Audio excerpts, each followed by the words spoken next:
যতজনকে বশ করতে চান ততজনের জন্য ততগুলা বড়ই পাতা আছে আপনাদের বাড়ির আশপাশে, বড়ই পাতা অথবা কুল গাছ আমরা যেটাকে বলি বড়ই পাতা, বড়ই পানি দিয়ে মৃত ব্যক্তিকে গোসল করানো হয়, সেটাও কিন্তু মারাত্মক একটা বিষয়। এটা হাদিসের মধ্যে এসেছে বড়ই পাতার কথাটা।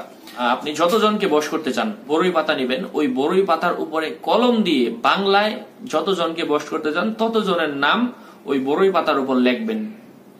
যদি 7 জনকে করতে চান, এটা করতে হবে আপনাকে জায়নামাজের মধ্যে বসে পশ্চিম দিকে ফিরে পাক পবিত্র ওযু অবস্থায় একবার এই তদবিরটা করলেই হবে। পশ্চিম দিকে ফিরে এভাবে এই কাজটা করবেন। কিভাবে করবেন? 7 পিস বড়ই পাতা নিবেন অথবা 10 পিস, সেটার মধ্যে 10টার মধ্যে আপনার 10 জনের নাম লিখবেন। 7টা নিলে 7 জনের নাম লিখবেন। নেওয়ার পর এই 7টা বড়ই পাতা একটা কাচের প্লেটের মধ্যে রাখবেন। কাচের প্লেট, পরিষ্কার কাচের পাত্রের মধ্যে রাখবেন। তারপর রাখার পর আপনি এই বড়ই পাতাগুলোর মধ্যে আপনি একবার আয়াতুল কুরসি পড়বেন। আয়াতুল কুরসি তো আমরা সবাই পারি, দেখে বললে হবে, অসুবিধা নেই। একবার আয়াতুল কুরসি পড়বেন, একবার সূরাতুল ইখলাস পড়বেন, একবার সূরা ফালাক পড়বেন, একবার নাস পড়বেন। এই 4টা জিনিস পড়বেন।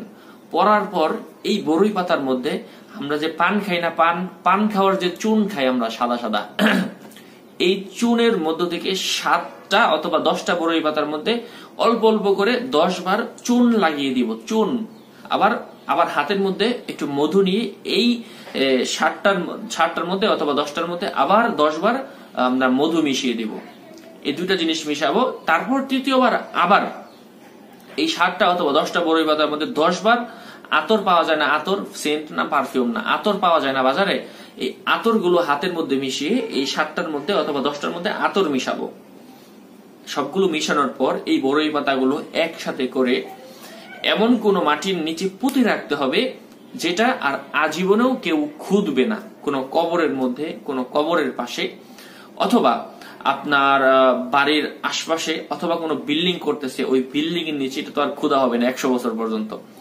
অথবা এমন কোন জায়গায়, এমন গুরুস্থানে মাটির নিচে পুঁতে দিবেন যেটা আর কখনো খোঁড়া হবে না 100 বছরের মধ্যে।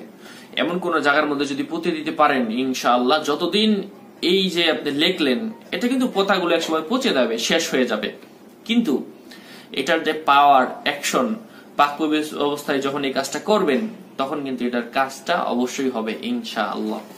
আশা করছি বুঝতে পেরেছেন আপনারা। এভাবে করবেন, পৃথিবীর যে কোনো মানুষকে আপনি বসে আনতে পারবেন। খুবই শক্তিশালী একটা তদবির। করার ক্ষেত্রে যদি আবার উল্টা পাল্টা হয়, ক্ষতি হতে পারে। যাই হোক, নিজেরা করার চেষ্টা করবেন। আর যদি না পারেন, আমার সাথে যোগাযোগ করতে পারেন। এটার জন্য কিন্তু অবশ্যই কিছু খরচ দিতে হবে। আমার সাথে যোগাযোগের জন্য নাম্বার ডেসক্রিপশনে দেওয়া থাকবে, যোগাযোগ করতে পারেন। এমন আপডেট পেতে আমাদের সাথেই থাকবেন। আপনাদের মঙ্গল কামনা করছি। আসসালামু আলাইকুম।